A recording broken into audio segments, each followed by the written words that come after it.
Here's why and what you're looking at when you're looking at the real estate market updates. So we look at these on more of a larger scale, but it's important for you as the buyer or seller to be hyper local focused to really get the most out of the data that we're looking at. So I'm going to jump right in here. We're going to use Cuyahoga County as an example. Again, this is a very broad area, but you can just let me or a local realtor know, and we can get you some super hyper local market updates for your area. So first we're going to look at this for sale versus sold page. This really kind of gives you a picture of what kind of transactions are happening on the market, what kind of number of new homes are coming on, how many homes are being sold per month. So this light green is the for sale, the dark green is the sold, and the red is the pending. So if you look closely, you can kind of see that the dark green follow the pending. It's just a good indication because the loans typically take a month to close. They can be a little faster, a little slower, and some fall out, which is why it's not an exact prediction. But it does kind of give us a future, a month or two in advance as to what is going to happen with the sale of homes. Now, if you look at the light green side, you see you have a lot of homes for sale over here. And this is about right here where the pandemic hit. Because the pandemic hit there, you can see that before that we had definitely had a buyer's market because they had lots of homes to choose from. There weren't a ton of homes selling each month compared to how many homes were available. And then you come over here, once the pandemic hit, the amount of homes available for each buyer was much lower, so the competitiveness went up. One other thing I'd like to point out about this particular screen is that you can see that these dips, ups and downs, the amount of homes that sell in the summertime are much higher in this area, just because the winters are cold and nobody really wants to move up here during the wintertime. So as you can see, that greatly affects the number of homes available and the number of homes being purchased each month. Next thing we're going to take a look at is the average price for sale versus sold. Now this just takes a look at the overall picture.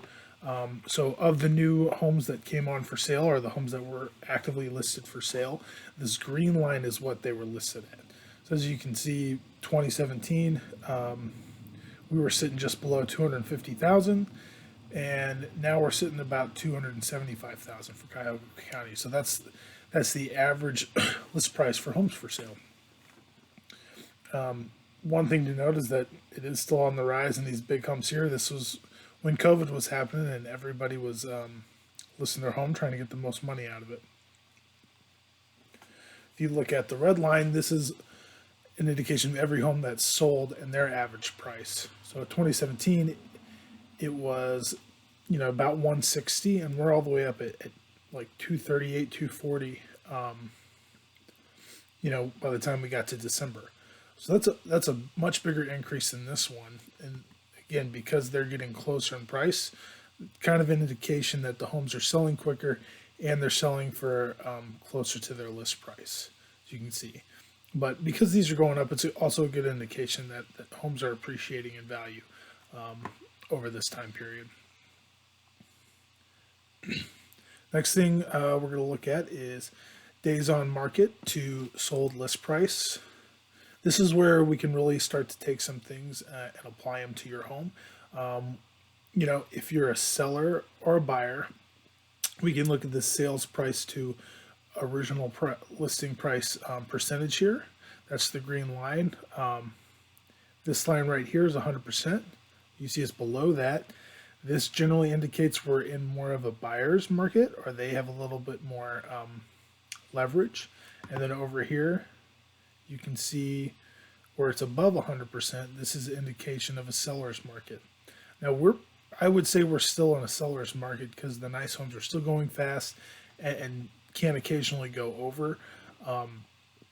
But you see this is at 98% right here, which is still very close to 100. So looking at this, you can kind of get a sense for where we're at any particular time.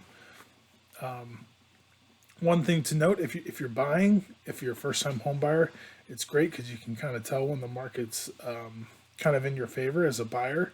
If you're selling, you are kind of stuck if you need to sell and move into a new home, because if it's a good time to buy, it may not be the best time to sell. If it's a good time to sell, it may not be the best time to buy. So if you're trying to transition into a home, that's something to consider, is that, just because trying to wait it out, you should move because you need, not because you're trying to play the market.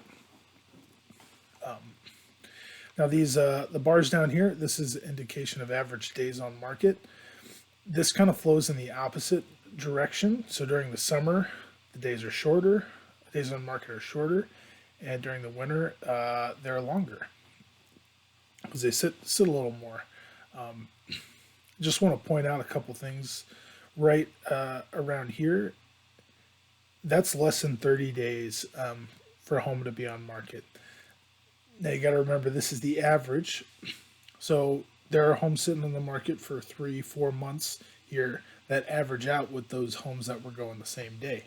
So just because the average day is 30 does not mean your home's going to sit or that a home's going to be available for 30 days. This is kind of a good indication of where you're priced at. If you're listing the home, or there's a home that's listed that you wanted to buy and it hasn't sold, like so it hadn't sold in 30 days, there's a good chance that it's either A, overpriced, or B, not in great condition. So that's something to keep in mind. The nice homes that are priced appropriately, they go very quickly, and that gives us this average. So this is a good way for you as a seller to kind of look at and go, okay, my home is sitting on the market for 45 days.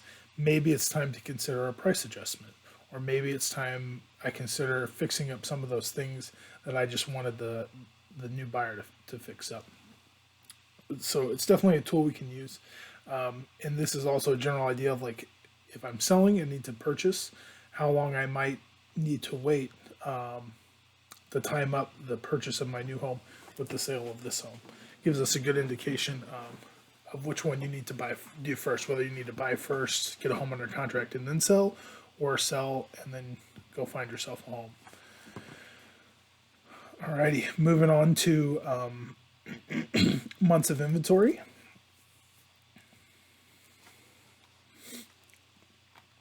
So this one's a little more wonky, just because this is very dependent on the amount of new homes that come available. So months of home and the amount of homes that get sold.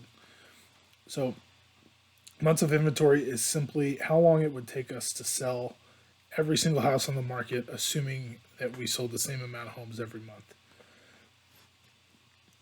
So as you can see right now, we're a little below the 2-month mark, but this is still very low for this time. That's why we definitely think we're still in a seller's market, because it's still super low. During a buyer's market, it's not uncommon to have 3 or 4 months inventory like you see over here. So this is another good indication to help tell you whether you're in a buyer or a seller's market, or if you're looking for a home, how hard it is going to be to find what you're looking for, versus how many buyers you're competing with for their attention over here. Last thing we're going to look at is the average price per square foot. There's a couple things this one shows us. One, it shows us that generally there's appreciation in the market, which is definitely good. We all want our homes to appreciate. We're not doing any work for the return on our investment there. So that's good. The other thing this really helps us do is it helps us gauge pricing, whether we are listing or purchasing. It's definitely something we want to factor in to our purchase. Now, the big things are more important, and they're going to weigh heavier on the pricing, such as the number of beds and the number of bathrooms, and other features like that, 1 or 2 car garage or no garage. But the square footage is another factor to play in when we're considering if it's priced accordingly for what the market demands. So there you go. There are some things for you to look at. Just want to go over some key takeaways. One, you really want to get these more local for your area, definitely down to the city. If you can do closer to the neighborhood, that's even better. And we can even throw in filters on bed and bath number two if you want to get more specific like that. If you're purchasing, use this information to help you price out homes and help you determine how quickly you need to act and maybe how much leverage you even have in the negotiation process. If you're selling, same goes for the pricing, the negotiation process. And if you're trying to go from one house to another, it can give you some indication of whether you need to get a home under contract first and then put yours up for sale, or vice versa. And if you're investing, it really gives you a good idea of the health of that local real estate market. If you go into smaller areas, you may find that the price per square foot's declining, and that's not really someplace you want to invest in.